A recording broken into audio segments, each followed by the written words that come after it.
settler colonialism invariably leads to some attempt at genocide. Le colonialisme de peuplement conduit presque toujours à des tentatives de génocide. Cela s'est produit aux États-Unis, au Canada et en Australie. Cependant, cela ne s'est pas produit en Nouvelle-Zélande car les Maoris étaient trop résistants. Cela ne s'est pas non plus produit en Afrique du Sud car les Zoulous et les autres Noirs sud-africains étaient trop résistants. Au Kenya, les Kenyans noirs se sont finalement soulevés dans le mouvement Momo.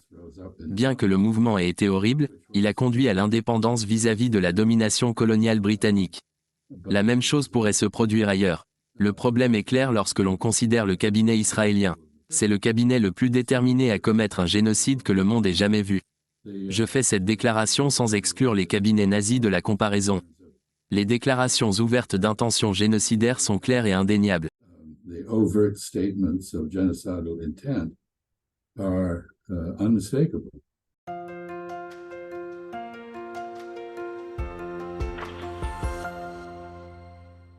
Bonjour à tous, je suis Pascal des études sur la neutralité. Aujourd'hui, j'ai le grand privilège de parler à nouveau avec l'ambassadeur Shah Freeman.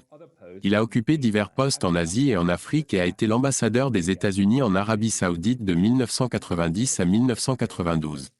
Il est ensuite devenu secrétaire adjoint à la Défense de 1993 à 1994. Il est intimement familier avec le Moyen-Orient, ainsi qu'avec la Chine et l'Europe.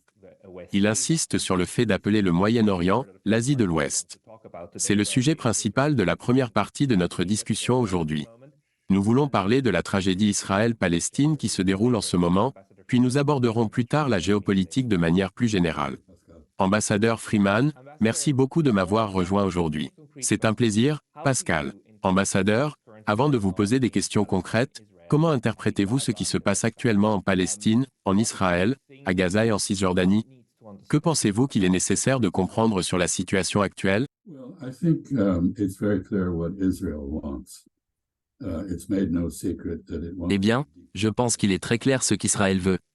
Il n'a pas caché son désir de dépeupler Gaza par tous les moyens possibles, que ce soit en expulsant la population ou en les tuant. Il ne fait aucun doute que cela correspond à la définition de génocide. Ils ont l'intention de détruire tout un peuple, ils en ont la capacité, et ils sont en train de mener des opérations dans ce but. C'est très clair. Je pense aussi que les raisons derrière les actions du Hamas sont assez claires. C'était comme une évasion de la plus grande prison à ciel ouvert du monde. Les hommes qui sont sortis de Gaza à une quinzaine d'endroits différents avaient une compréhension claire de leur mission.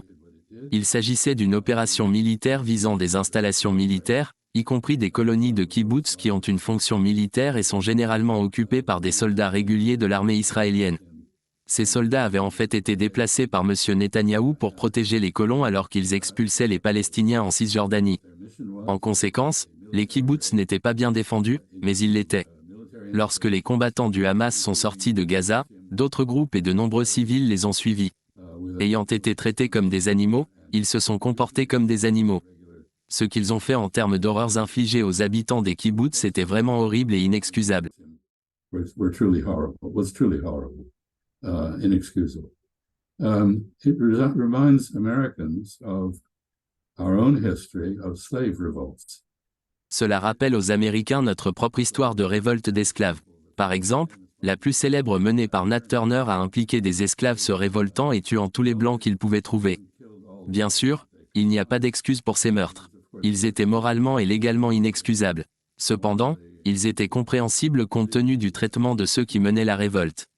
Je pense que c'est la même chose pour les Palestiniens à Gaza. Ce qu'ils ont fait était horrible et inexcusable, mais compréhensible. La réaction israélienne a été largement disproportionnée. C'est la coutume d'Israël. Il essaie de réagir de manière disproportionnée pour intimider et dissuader quiconque de l'attaquer. Ce n'est pas nouveau. Ce qui est nouveau, ce sont les déclarations génocidaires et la proposition de vider Gaza dont j'ai parlé. Certains anciens colons israéliens de Gaza ont juré de revenir. Ils se retrouveront dans un désert, détruit. Nous savons que plus de 12 000 Palestiniens ont été tués de diverses manières. Israël a détruit la plupart des hôpitaux à Gaza et semble maintenant cibler les écoles. La situation est totalement impitoyable. Le tout est particulièrement macabre car cela nous rappelle vivement le ghetto de Varsovie. Because it is such a vivid reminder of the Warsaw Ghetto, a very parallel situation in which driven beyond any. Une situation très similaire s'est produite lorsque les habitants juifs du ghetto de Varsovie, poussés au-delà de toute capacité à tolérer ce qui leur était fait, se sont rebellés contre l'Allemagne nazie. Les nazis les ont tous exterminés et nivelé le ghetto. On pourrait penser que les survivants de cet holocauste, et le plus grand holocauste en Europe, ne souhaiteraient pas répéter de telles atrocités contre un autre peuple. Mais apparemment, c'est attendre trop de la nature humaine. Ainsi, nous avons un cas d'évasion d'un camp de concentration, avec des choses terribles faites à quiconque se trouvait sur le chemin. Au fait, il semble maintenant que la plupart des tueries lors du festival de musique qui se déroulait ironiquement juste à côté de Gaza ont en réalité été commises par les forces israéliennes. Les festivals de musique ne sont pas fréquents à Gaza. Les forces israéliennes ont tiré de manière indiscriminée à la fois sur les combattants du Hamas et sur la foule du festival. De même, une partie des dommages importants dans les kibbutzim et les meurtres des colons là-bas n'ont pas été causés par le Hamas. Au lieu de cela, les forces israéliennes étaient responsables, tirant des obus de chars dans les maisons et des missiles Hellfire dans les voitures, entre autres actions. C'était un début terrible pour ce qui s'est avéré être un massacre absolument répugnant, qui n'est pas encore terminé. Pendant ce temps, le monde reste impassible. Not finished. Meanwhile, the world stands by. The United States has the ability to stop this by halting arms supply. Les États-Unis ont la capacité d'arrêter cela en cessant les fournitures d'armes à Israël. Cependant, ils ne le font pas et s'opposent à un cessez-le-feu. Cette position soutient les représailles de M. Netanyahou contre les Palestiniens. M. Netanyahou a déjà exprimé le désir d'une guerre qui permettrait à Israël d'expulser tous les Arabes de son territoire. Il semble qu'il utilise la situation actuelle pour poursuivre cet objectif. Il espère probablement que sa réputation ternie, en raison de poursuites pour corruption et de la remise en cause de l'indépendance judiciaire en Israël, pourra être restaurée par ses actions. Nous nous trouvons dans une situation très préoccupante. Je remarque également des parallèles avec la réticence de l'Occident à prendre des mesures fermes contre l'apartheid sud-africain. Ayant été profondément impliqué dans les négociations avec l'Afrique du Sud, Cuba et l'Angola, j'ai été témoin du rôle crucial joué par les banques suisses. Elles ont refusé de refinancer la dette sud-africaine, ce qui a contribué à mettre fin à l'apartheid. Israël a dû emprunter 6 milliards de dollars à l'étranger à des taux d'intérêt élevés en raison du risque politique perçu. Si les fournitures d'armes à Israël ne sont pas arrêtées, il se peut que ce soit aux banquiers de mettre fin à cette guerre. Ils ont la capacité de le faire en retirant leur soutien financier. J'ai beaucoup dit, donc je m'arrêterai ici. So I've said a lot, and I will stop here. Thank you for this overview. My next question. Merci pour cette vue d'ensemble. Ma question suivante est la suivante. Que pensez-vous de cette narration dans les médias occidentaux? Je me souviens que lorsque nous avons parlé il y a un an, vous disiez que le contrôle narratif exercé sur les médias grand public était aussi mauvais qu'il ne l'avait jamais été. Vous l'avez comparé à l'époque au macartisme. Vous avez mentionné le sentiment anti-russe implacable qui était particulièrement préval il y a environ un an ou un an et demi. Maintenant, nous avons cette narration dans les médias occidentaux. Si vous lisez le New York Times, il commence toujours par les 1200 Israéliens tués, le décrivant de manière très passionnée. Ensuite, ce n'est que dans les paragraphes suivants qu'il mentionne les 12 000 Palestiniens tués de manière très impassible. Il blâme essentiellement le Hamas pour l'utilisation de boucliers humains, et ainsi de suite. D'une part, il y a cela. D'autre part, j'ai remarqué dans les médias grand public et en ligne que tout le monde interprète les actions du Hamas comme une manière de saboter le rapprochement entre l'Arabie saoudite et Israël. Les États-Unis poussent à un accord significatif entre l'Arabie saoudite et Israël. Partagez-vous cette évaluation, ou la voyez-vous différemment? Do you share that assessment or do you see it differently? Well, you've really asked two questions. One is what about the media? And I think. Eh bien, vous avez vraiment posé deux questions. L'une concerne les médias. Je pense que les médias grand public continuent d'être très pro-israéliens et de rapporter des récits fabriqués en Israël.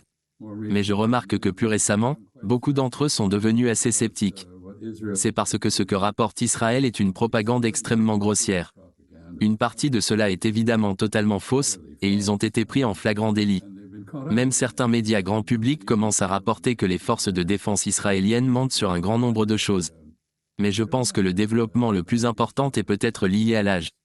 Les jeunes gens en général, en Occident, certainement dans mon propre pays, les États-Unis, sont beaucoup plus enclins à être sympathiques envers les Palestiniens qu'ils ne l'ont jamais été auparavant. Ce n'est pas qu'ils n'aiment pas les Israéliens.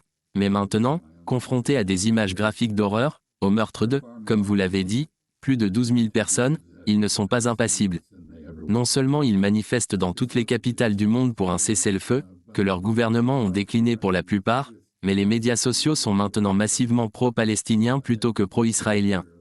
Donc, je pense que c'est un ensemble important de développement dans le domaine des perceptions, qui, bien sûr, en politique, sont la réalité. Quant au lien entre l'évasion que j'ai décrite et la tentative de négocier une relation normalisée entre l'Arabie saoudite et Israël, je pense qu'il y a un lien. Between Saudi Arabia and Israel, I think there is a connection. I think that Hamas felt, although I note that this military operation has been planned for 2 years. Je pense que le Hamas a agi, bien que je sache que cette opération militaire avait été planifiée depuis 2 ans, bien avant que les efforts de réconciliation entre l'Arabie saoudite et Israël ne commencent. Mais je pense que les Palestiniens ont généralement été motivés à rappeler au monde qu'ils existent, que leurs problèmes ne peuvent pas être mis de côté. Le gouvernement israélien, avec la complicité de l'administration Biden, et avant cela, l'administration Trump, a fait des efforts pour mettre de côté la question palestinienne afin de promouvoir la normalisation entre Israël et les pays arabes. Les Palestiniens ont mené cette incursion en Israël pour démontrer que c'est impossible, que la seule façon d'avoir la paix en Palestine est avec une solution à 2 États. Et curieusement, bien que le Hamas ait commencé comme un mouvement financé en partie par les Israéliens, M. Netanyahou a ouvertement admis qu'il a collaboré avec le Qatar pour financer le Hamas à Gaza. C'était pour diviser les Palestiniens entre l'autorité palestinienne, qui agit essentiellement comme la police locale faisant respecter les règles en Cisjordanie, et Gaza, qui est quelque chose de tout à fait différent. Je pense que le Hamas a saisi l'occasion de provoquer Israël à faire exactement ce qu'Israël a prévisiblement fait. C'était pour montrer clairement au monde qu'une solution à 2 États est nécessaire, ce qui était devenu juste un argument de vente. Il n'y avait aucune réalité à cela. Il n'y avait pas eu de processus de paix depuis plus de 20 ans. Maintenant, il doit y en avoir un. Peace process for 20-some years. Now there must be. I think people have recognized Hamas has succeeded. People have recognized. Je pense que les gens ont reconnu que le Hamas a réussi. Les gens ont reconnu que la solution à un seul État, que beaucoup favorisaient, c'est-à-dire un arrangement purement démocratique, un homme, une voix en Palestine, est hors de question. Dans cet arrangement, inévitablement, la population juive, compte tenu de son niveau plus élevé de culture, de civilisation et de finances, aurait eu le plus d'influence. Cependant, après toute la haine qui a été démontrée des 2 côtés, la coexistence dans un seul État est évidemment impossible en Palestine. En revanche, 2 États donneraient aux Palestiniens une part dans la paix. Ils n'ont actuellement aucune part dans la paix. Ils sont comme un lapin avalé par un boa constrictor. Au fil du temps, ils descendent de plus en plus dans la gorge du serpent. Ils crient à un niveau apparemment inaudible à l'échelle internationale. Maintenant, leur cause a été dramatisée. Donc, je pense que leur motivation était très claire. Elles avaient à voir avec l'arrêt du rejet de leur cause par les Saoudiens et les Israéliens. Je ne crois pas que les Saoudiens auraient fait cela. Il y a trop de problèmes de grande préoccupation pour les gens ordinaires en Arabie saoudite. L'un de ces problèmes est les violations de la mosquée Al-Aqsa. Mettre fin à celle-ci était l'un des principaux objectifs du Hamas. Mais ils veulent aussi mettre fin à la brutalité sans fin des colons contre les Palestiniens. D'ailleurs, cette brutalité se poursuit actuellement sous le couvert de l'opération à Gaza. Les choses n'ont jamais été pires. Things have never been worse. So I don't think the Saudis would have given up. Je ne pense pas que les Saoudiens auraient accepté une relation entièrement normalisée. Cependant, ils étaient clairement prêts à s'engager dans des transactions et à traiter Israël de manière transactionnelle. La preuve la plus claire en est leur invitation au ministre israélien du tourisme à visiter l'Arabie saoudite. Cela s'explique par un changement significatif par rapport à leur isolement précédent, car ils cherchent désormais à développer une industrie touristique. C'est très bon pour les gestionnaires d'hôtels suisses. Ils aimeraient également attirer des touristes israéliens fortunés pour dépenser de l'argent en Arabie saoudite. Je crois que ce n'est actuellement pas une option, mais c'était certainement une possibilité avant les actions entreprises par le Hamas le 7 octobre. Toutes ces questions sont interconnectées, on ne peut pas en séparer une de l'autre. Nous ne pouvons pas résoudre la situation actuelle en expulsant davantage de Palestiniens, en tolérant des massacres ou en cautionnant un génocide. Je pense que ceux de l'Occident, y compris le président Biden, qui ont été prêts à passer outre ces questions, commencent à subir des dommages importants à leur prestige politique intérieurement. Des sondages récents montrent que M. Biden a perdu beaucoup de soutien parmi les jeunes Américains, en particulier en ce qui concerne sa position sur Gaza. De plus, aujourd'hui est son 81e anniversaire. En tant que personne approchant moi-même de 81 ans, je comprends cela de deux manières. Je suis heureux pour lui, mais je crois aussi qu'il ne devrait pas être aux commandes. happy for him, and second, I don't think he should be in charge. Well said. Ambassador. Bien dit, ambassadeur Do. Vous disiez qu'une solution à deux États est incontournable. Cependant, si l'on regarde les 30 dernières années, le processus d'Oslo me semble presque être une escroquerie. Je pense que le seul qui y croyait vraiment était Yitzhak Rabin. Les autres, je ne vois pas comment ils l'ont pris au sérieux. Israël n'a jamais été sérieusement poussé vers cela. Si vous vous souvenez de l'horrible idée du gendre de Donald Trump, Jared Kushner, sur la manière de créer une solution à deux États, c'était essentiellement un État et une prison. C'était complètement surveillé et clôturé du reste, et ils appelaient cela un État.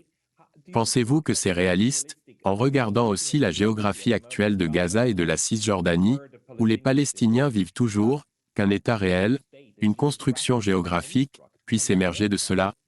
Avez-vous de l'espoir pour cela? I think there is reason to hope for it. I recall that after an extraordinarily Je pense qu'il y a des raisons d'espérer. Je me souviens qu'après une lutte extraordinairement sanglante en Algérie, 1 million de colons français sont rentrés chez eux. Ce n'était pas joli à voir et cela a bien sûr causé des problèmes internes en France. Mais, vous savez, De Gaulle a eu le courage de mettre fin à ce conflit en retirant les colonies que la France avait établies. 20% des Algériens ont péri dans ce conflit, qui laisse encore des cicatrices en Algérie. Les Pieds Noirs, qui sont rentrés en France, ont été impliqués dans l'OAS et d'autres mouvements qui ont beaucoup déstabilisé la France. Ce n'est pas facile, mais l'exemple français montre que c'est possible. Je pense que c'est également vrai pour les Britanniques au Kenya après le mouvement Momo. Le colonialisme des colons conduit invariablement à des tentatives de génocide. C'était le cas aux États-Unis, au Canada et en Australie. Ce n'était pas le cas en Nouvelle-Zélande car les Maoris étaient trop coriaces. Ce n'était pas le cas en Afrique du Sud car les Zoulous et d'autres Noirs sud-africains étaient trop coriaces. Ce n'était pas le cas au Kenya car finalement les Kenyans noirs se sont soulevés dans le mouvement Momo, qui était lui-même une horreur, mais qui a abouti à une séparation de la domination coloniale britannique. La même chose pourrait se produire. Maintenant, la difficulté de tout cela est évidente, étant donné que vous avez un cabinet israélien, qui est le plus à droite que le monde ait jamais vu. which is the most determined genocidal cabinet the world has ever seen. And I don't excuse the Nazi cabinets from that comparison. Je n'excuse pas le régime nazi de cette comparaison. Les déclarations ouvertes d'intention génocidaire sont incontestables. Contrairement aux Allemands, qui ont fait des efforts pour dissimuler leurs actions, il n'y a pas de tentative similaire ici. Il n'y a pas de faux camp pour les Juifs, comme celui que les nazis ont mis en place pour la Croix-Rouge suisse afin de montrer à quel point ils traitaient bien les personnes qu'ils avaient emmenées de chez elles. Au lieu de cela, il y a simplement des bombardements, des mitraillages et des meurtres sur le terrain. Israël semble payer un lourd tribut en termes de pertes au combat, mais ne rapporte pas avec précision ce qui se passe. Pendant ce temps, le front au nord, le front du Hezbollah avec le nord d'Israël, devient de plus en plus dangereux. Le Hezbollah a été assez prudent. L'Iran, par le biais du Hezbollah, signale son soutien aux Palestiniens et au Hamas. Ils essaient de fournir une diversion pour les forces israéliennes, les retenant. Donc, en ce qui concerne la question de savoir si une solution à deux États est possible, la réponse est oui. Cependant, cela serait très douloureux. Cela nécessiterait que la plupart des colons de Cisjordanie se retirent en Israël proprement dit. Cela impliquerait probablement des échanges de territoires, qui ont déjà été discutés. Peut-être que certaines colonies près des frontières de 1967 pourraient être conservées en échange de territoires actuellement en Israël qui seraient donnés à la Palestine. Than now in Israel that would be given to Palestine. Whatever came out would, of course, and this is something everybody seems to have forgotten. The United Quoi qu'il en soit, et c'est quelque chose que tout le monde semble avoir oublié, les Nations Unies ont adopté le plan de partition, qui favorisait fortement l'immigration juive. Je dois dire que c'était en partie parce que je pense que les Européens avaient mauvaise conscience et voulaient se débarrasser des Juifs restants en Europe et leur donner un endroit où vivre. Ainsi, 57% de la Palestine a été allouée à l'État juif, et le reste à la Palestine. Insatisfaite de cela, Israël a unilatéralement déclaré son indépendance et a pris presque tout le territoire. Nous parlons donc d'un État palestinien qui n'est qu'une fraction de ce que l'ONU avait initialement envisagé. Le Hamas, comme je l'ai commencé à dire mais que je n'ai pas fini, et je devrais le faire, a commencé avec la position qu'il ne pouvait y avoir qu'un seul État. Il n'a pas dit que les Juifs ne pouvaient pas vivre en Palestine car, bien sûr, historiquement, les Juifs vivaient en Palestine, et aucune autorité musulmane n'a jamais refusé aux Juifs le droit de vivre en Palestine. Mais il a exigé un seul État. C'était alors. Par la suite, le Hamas a accepté l'idée d'une solution à deux États, à condition qu'il y ait un référendum pour la valider démocratiquement du côté palestinien. Et je pense que les Palestiniens, à ce stade, se contenteraient d'une fraction de ce que les Nations Unies leur avaient initialement alloué. Donc, la réponse est que s'il y avait une volonté, il y aurait un moyen. Il n'y a pas de volonté pour le moment, mais peut-être que les horreurs que nous voyons créeront la volonté là où il n'y en a pas eu. We're witnessing will create the will where there has been none.